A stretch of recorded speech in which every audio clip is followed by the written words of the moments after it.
Hello students, welcome back again science class. तो हम पढ़ रहे थे पेट्रोलियम के बारे में और हमने इसमें ओरिजिन ऑफ पेट्रोलियम जो था उसका फर्स्ट पैराग्राफ कंप्लीट कर लिया था। नेक्स्ट पैराग्राफ के बारे में हम पढ़ते हैं। The formation of oil is similar to the formation of coal. जो ऑयल होता है या जो पेट्रोलियम होता है उसका निर्माण ठीक उसी प्रकार होता है जिस प्रकार कोल का होता है। Millions of years ago countless number of small marine plants and animals living in the sea sank down to the seabed when they dies। तो लाखों साल पहले मिलियंस ईयर एगो जो countless number of small marine plants का मतलब ऐसे plant जो कि समुद्रों में मिलते हैं, या मेराइन एनिमल मतलब ऐसे एनिमल जो समुद्रों में मिलते हैं। तो काउंटलेस नंबर में जो स्मॉल मेराइन प्लांट्स थे यानी कि छोटे समुद्री पादप और एनिमल यानी कि जीव लिविंग इन द सी सैंक जो सी सैंक में रहते थे down to the seabed, वो जो समुद्र के तल है वहाँ पर इकट्ठा हो गए व्हेन दे डाइज जब वो मर गए। Over a period of time the mud accumulated over the layers of the plant and the animals remains. और धीरे धीरे समय गुजरने के साथ जो प्लांट्स और एनिमल्स थे उनके ऊपर मड की या कीचड़ की एक लेयर उन पे जमने लग गई या इकट्ठा हो गई। These were subjected to great pressure and heat and were crushed under the layer of mud। ये जो सब्जेक्टेड या जो एनिमल एंड प्लांट्स थे वो धीरे धीरे उन पर क्या बढ़ता गया, प्रेशर और हीट बढ़ता गया। Where the crust under the layer of mud, और जहाँ पर उन्हें क्या किया गया, क्रस्ट भी किया गया यानी कि कुचला गया under the layer of mud, mud के अंदर या मड की लेयर जो थी उसके अंदर उन्हें क्रस्ट भी किया गया due to the high pressure और हीट की वजह से।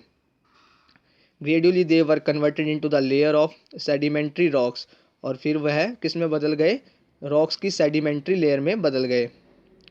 Under heat and pressure the plant and animal remain with the sedimentary rock were eventually transform into the petroleum and natural gas.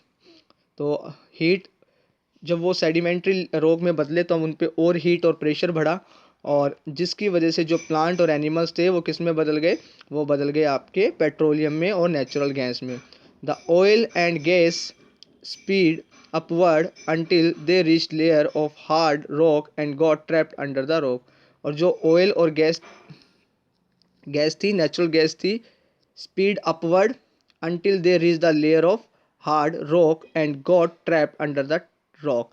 तो ये जो आपके तेल और जो गैस थी वो ऊपर की तरफ बढ़ी, तब तक रीच बढ़ती गई जब तक कि वह किसी रॉक या पत्थरों के अंदर, चट्टानों के अंदर जब तक वो फंस नहीं गए या वहाँ वो इकट्ठा नहीं हो गए। ऑक्यूरेंस ऑफ पेट्रोलियम मतलब पेट्रोलियम की उपस्थिति, या मतलब पेट्रोलियम जो होता है वो कहाँ मिलता है। Petroleum occurs at a moderate depth between the low layer of impressive rocks। तो जो पेट्रोलियम होता है वो मिलता है मॉडरेट डेप्थ में, अप्रोक्सीमेटली ये जो डेप्थ होती है 500 मीटर टू द 2000 मीटर होती है, between the two layer of impervious rocks. और किसके बीच में मिलता है, जो चट्टानें होती हैं, इम्प्रीवियस चट्टानें होती हैं, उनकी लेयर के बीच में मिलता है।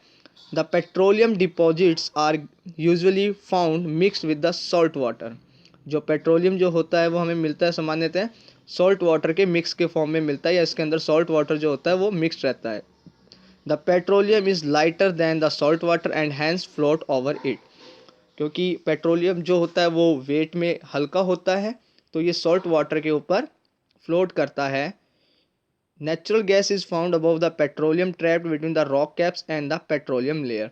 और नेचुरल गैस जो होती है वो पेट्रोलियम के ऊपर भी मिलती है, जो कि रॉक्स यानी कि चट्टानों में फंस जाती है, ट्रैप हो जाती है, एंड पेट्रोलियम लेयर के ऊपर भी ये मौजूद होती है। ड्रिलिंग ऑफ ऑयल वेल्स यानी कि तेल के कुओं की खुदाई बोल सकते हो, या आप उनको ड्रिलिंग बोल सकते हो, डिगिंग बोल सकते हो। The perspective size of petroleum is located and mapped by the geographic, geological and seismic methods। तो जो साइज होती है पेट्रोलियम की, प्रोस्पेक्टिव साइज होती है किसी भी पेट्रोलियम की, it is located and mapped by the geographic. तो इसको लोकेटेड, और इसका मानचित्र जो किया जाता है, यानी कि इसको जो मैप किया जाता है वो जियोग्राफिक किया जाता है, जियोलॉजिकल किया जाता है, जो सेसी मैसिंग मेथड होता है उससे इसे क्या किया जाता है, लोकेटेड और मैप किया जाता है। With the help of giant rigs a hole is drilled in the earth crust. एक बहुत ह्यूज या बड़े जो रिग्स होता है उससे, रिज जो होता है उससे क्या किया जाता है, हॉल किया जाता है या उसको ड्रिल किया जाता है अर्थ की क्रस्ट में। When the hole reach to the rock cap the natural gas come out first with a great pressure. और जैसे ही जो हॉल होता है वो रॉक कैप तक पहुंच जाता है तो नेचुरल गैस जो होती है, क्योंकि जो सबसे ऊपर होती है, वो हाई प्रेशर के साथ बाहर आती है। when the pressure of gas subsides, petroleum start flowing out due to the pressure of natural gas। और जैसे ही प्रेशर के साथ आपकी जो ये नेचुरल गैस बाहर आती है और एक टाइम बाद में, एक समय बाद में, इस गैस का जो प्रेशर होता है थोड़ा कम हो जाता है। उसकी वजह से जो पेट्रोलियम होते हैं वो क्या होते हैं, बाहर आते हैं due to the natural gas या नेचुरल गैस के प्रेशर की वजह से। When the pressure fall further the petroleum pumped out by electric motors. और इसके बाद में अगर प्रेशर लगातार गिरता जाता है जिससे प्रेशर कम होता रहता है तो पेट्रोलियम ऊपर आता नहीं है, तो इसको फिर इलेक्ट्रिक पंप जो होते हैं उनके हेल्प से बाहर निकाला जाता है। It should be noted that may oil well yield only gas and not petroleum. It should be noted, ये ध्यान देने वाली बात है या ध्यान देने योग्य बात है, that may oil well sealed only gas. जो आपके ऑयल वेल्स होते हैं वो सिर्फ क्या उत्पादित करते हैं, gas, only gas, natural gas, and not petroleum. वो पेट्रोलियम को उत्पादित नहीं करते हैं या यील्ड नहीं करते हैं, उसका उत्पादन नहीं करते हैं। दस hundred of oil wells are drilled in the prospective areas but only some of them yield petroleum. तो इस वजह से काफ़ी सैकड़ों क्या किए जाते हैं, वेल जो होते हैं, कुएँ जो होते हैं वो ड्रिल किए जाते हैं, खोदे जाते हैं।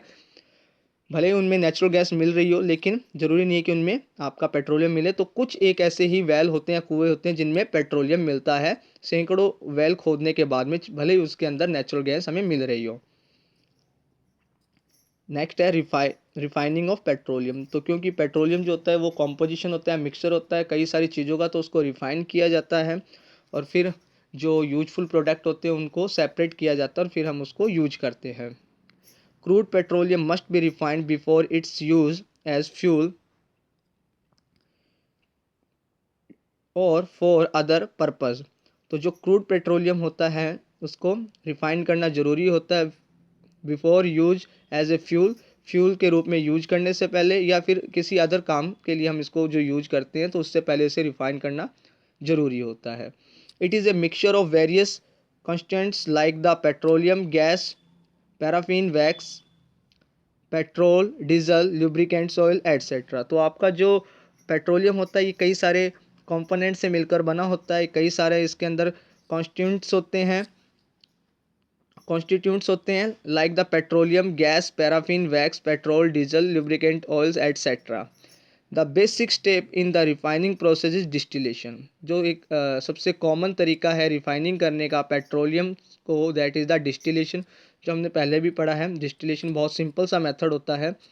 डिस्टिलेशन में हम क्या करते हैं, क्रूड ऑयल या पेट्रोलियम को गर्म करते हैं जिससे अलग अलग जो चीज़ें जिनका बॉइलिंग पॉइंट अलग अलग होता है उनको हम सेपरेट कर लेते हैं, उनकी वेपर को, देन उनको कंडेंस करके वापस से हम एक प्योर सब्सटेंस प्राप्त कर लेते हैं। तो सिंपल डिस्टिलेशन मेथड से इनको अलग किया जाता है, लेकिन फिर भी कई सारे जो ऐसे कॉन्स्टिट्यूंट होते हैं जो कि अलग नहीं किए जाते तो उनके लिए फिर फ्रैक्शनल डिस्टिलेशन अप्लाई किया जाता है।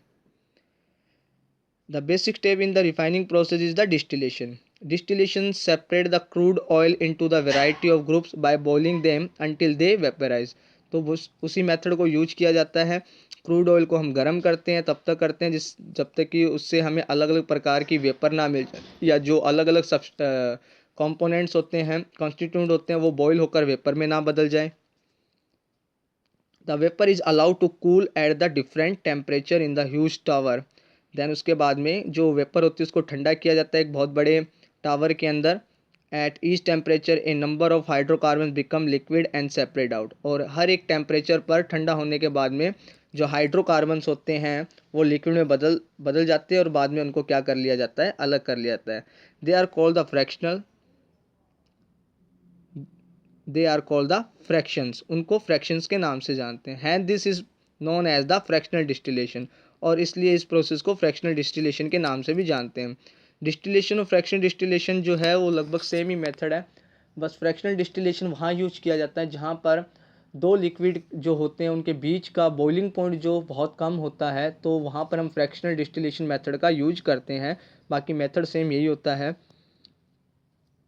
Some fraction are use as the fuel including the petrol and diesel. कुछ जो फ्रैक्शन होते हैं उनका यूज किया जाता है फ्यूल जैसे कि पेट्रोल एंड डीजल। अदर